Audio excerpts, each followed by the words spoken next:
week, Okay. and so I do have a fashion fave for last week.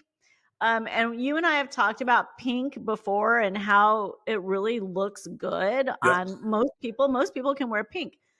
Devonte Smith from the Eagles Yeah. wore pink head to toe, and I thought he looked so good. And a couple things that I liked about it. Number one, I am a fan of the skinny pant. I'm a fan of the skinny cropped pant and no socks. I know that's a weird thing, but I like that. So that was Right. part of that look. Then I kept really zooming in on the shirt, and I still can't quite understand the shirt because he did not have a tie on, but the Right. shirt was like gathered, kind of just sectioned and gathered. I don't know. I can't Yeah. tell.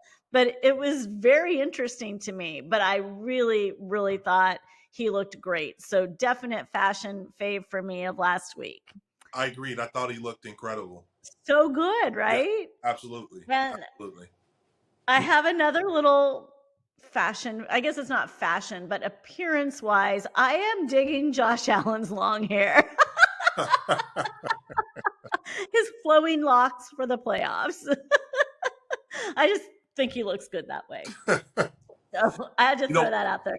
real quick back to Devontae. I want to say I have a nagging suspicion. I think he might have worn pink on his draft night.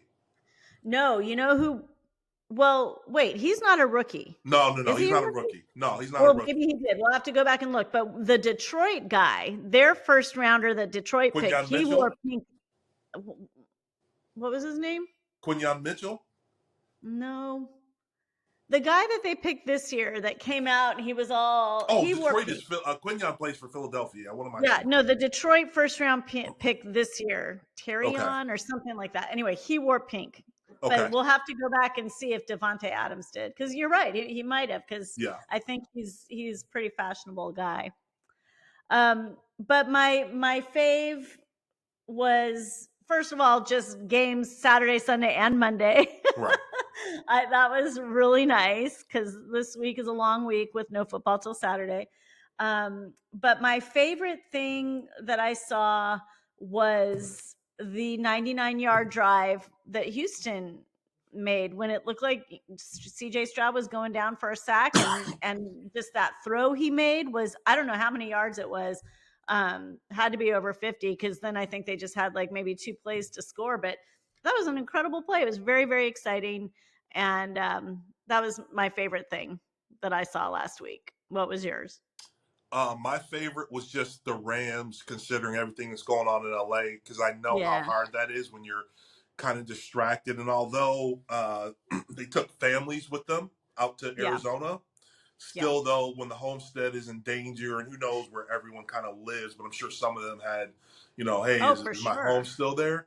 And so I know how tough that is. And so to play the way they did, it was that was my fave for the week.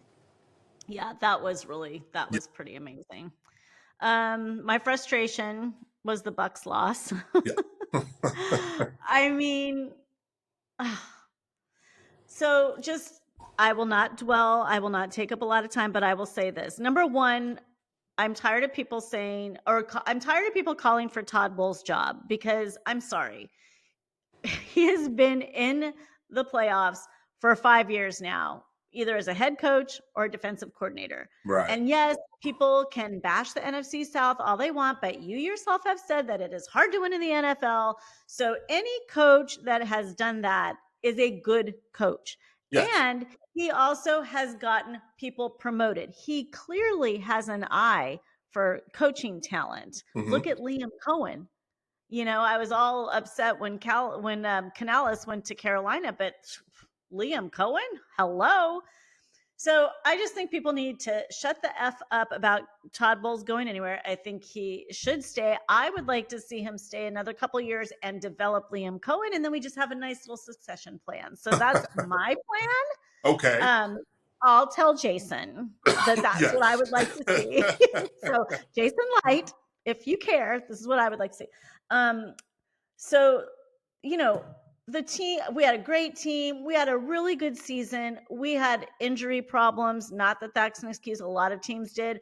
But what I would just say, my frustration for the Bucks in that game and the whole season has been the secondary. Hmm. And if we don't do something to address that in the offseason, we're going to continue to have these problems, because I will say that we could have and should have won that game.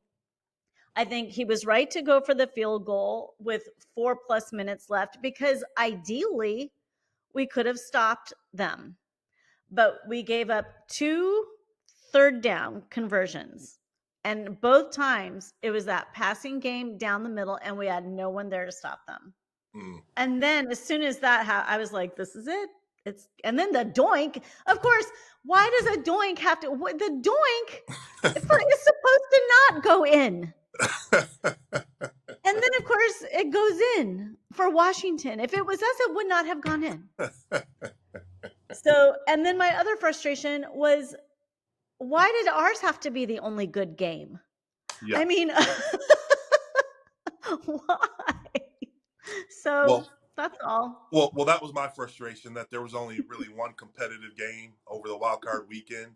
And look, I know, because it does matter what you do. It is the totality of the season, not just how everyone's playing lately. So I don't really think you can recede as you enter the playoffs. But it just was disappointing, put it that way, that there was really only one game that just was even remotely competitive over the course of the Yeah. weekend. So I fell asleep in the Monday night game. Like, yeah. I was like, this is so boring. I mean, it was exciting for a while, like, oh, look at the Rams go. And then I'm like, Well, my buddy Dave said one thing, and he said, Darnold's just not the type of guy who, when it starts bad, he can't play himself out of it. no, It just right, stays on the trajectory right. it's on, and that's Yeah. just so. So that's your frustration. Yes.